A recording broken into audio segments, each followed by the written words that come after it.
नाजरीन, आप देख रहे हैं एशियन न्यूज़ HD और मैं हूं मलिक खुर्शीद हसन। खबर शामिल कर रहे हैं विहाड़ी से। हमारे नुमाइंदा हमजा साकिब मुगल की रिपोर्ट के मुताबिक विहाड़ी मोहतरमा तहमीना दौलताना के ख़िलाफ़ सोशल मीडिया पर झूठे प्रोपोगंडे और सरकारी अराजी पर कब्ज़ा करने के झूठे इल्ज़ाम की भरपूर मजम्मत करती हूँ।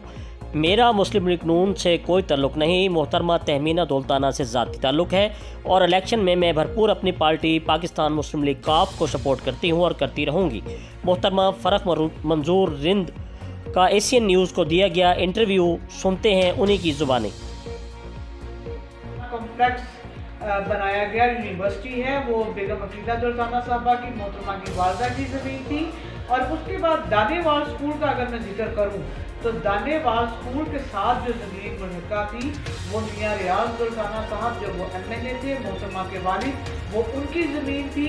लुडन का थाना ले लें, लुडन का हॉस्पिटल ले लें, लुडन का कॉलेज ले लें, वहाँ का स्कूल ले लें, गर्ल्स एंड बॉयज़ स्कूल, तो ये दौलताना की ज़मीन थी। मैं कैसे मान लूँ कि मोहतरमा पर करप्शन का इतना बड़ा इल्ज़ाम लगा दिया गया। और जहाँ ये अभी जिक्र हुआ उसका एक और मोहतरमा पे करप्शन का किया गया कि उन्होंने जो खिलाड़ियों के लिए एक कॉम्प्लेक्स बनाया गया था।